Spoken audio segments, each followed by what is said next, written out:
Okay, so today we're going to do a deep dive into something pretty interesting. Yeah. Islamic teachings on something called khalwah, Mm-hmm. which is basically like being secluded with someone of the opposite gender. Right. And, just to make this really fun, Yeah. we're going to look at a hadith, Okay. which is a saying of the Prophet Muhammad. Right. And then we'll see what 3 different major scholars had to say about it. Oh, cool. See how their interpretations kind of like play off each other. Interesting. And maybe we can glean some wisdom from it all. I love it. I think this topic, it's interesting because it's so relevant today, Mm-hmm. especially with like all the stuff that's going on in the world. Yeah. Like, Yeah. that we've got the Me Too movement and Yeah. all this focus on like appropriate boundaries and stuff. Definitely. So it's going to be really fascinating to see what these scholars from like way back when had to say. Yeah, to see how it connects Yeah, exactly. to today. All right, so the hadith, Okay. it goes like this. It says, whoever has faith in Allah and the last day, let him not be secluded with an unrelated woman without her guardian, Okay. lest Satan be the third of them. Whoa. Oh, that last part kind of gives me chills. Yeah, that's a pretty powerful statement, right? Right, like it's not messing around. No, it's not. What stands out to you just like initially? I think the first thing is just how seriously it takes this issue, Yeah. Like it's connecting it to faith in Allah Right.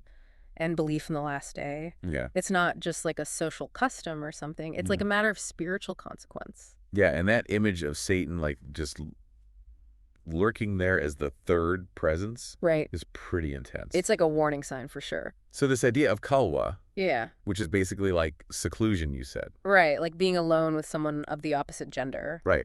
without a chaperone. Okay, so the hadith is basically saying like, don't do that. Exactly. Don't put yourself in that situation. It's about recognizing those potential pitfalls, Okay, that makes sense. like the vulnerabilities that can come up Right, when yeah. you're alone with someone. Yeah, so let's see what our scholars had to say about all this. Okay, sounds good.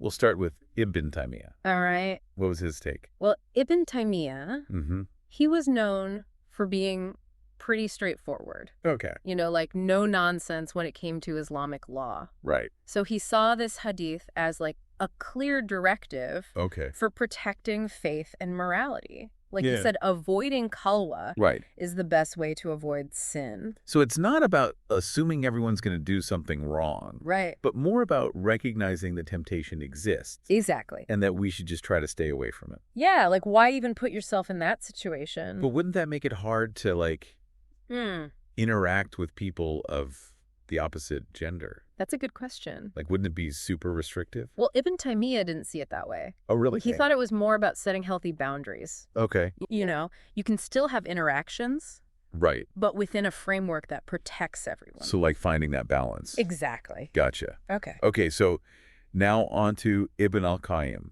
Okay. He was a student of Ibn Taymiyyah, right? He was? So did he kind of like build upon his teacher's ideas? Yeah, definitely. Okay, what did he add? He focused more on like the spiritual and psychological side of things. Okay. Remember that part in the hadith about Satan being the third presence? Oh, yeah. Ibn al-Qayyim was really interested in that. Like what Satan's role is and all this? Exactly. Yeah. He said that Satan takes advantage of these situations. Yeah. Like when people are alone together, Yeah. he whispers suggestions, tries to magnify their desires. So it's like a real spiritual battle happening. Yeah, he believed we need to be super vigilant. Wow, that's intense. It is? It's not just about avoiding like awkwardness or whatever. No, it's deeper than that. Right, it's like a serious spiritual matter. Exactly. Okay, last but not least, we have Shaykh Asadi. What did he bring to the table? He talked about the concept of fitna, Okay. which can mean temptation or tribulation. Mm-hmm. And he warned that seclusion can create fitna, Right. not just for the people involved, but for the whole community. Oh, wow. Like a ripple effect. So like one person's actions can affect everyone. Exactly. That's pretty powerful. It is. And when you think about it, we see that happening all the time, right? Like Yeah. in the news with all these scandals, Right. it's not just about the individuals. Mm-hmm. It's about how their actions like damage trust. Yeah, and create this culture of fear.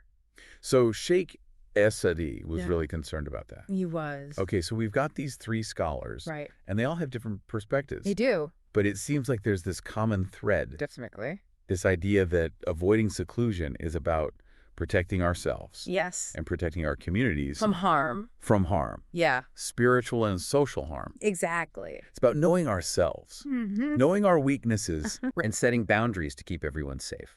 Okay, and what I think is so cool is that Yeah. this principle, it comes from a specific religious context, Right. but it's so relevant to everyone. Definitely. It's like a timeless human truth. I agree. We all need guidelines.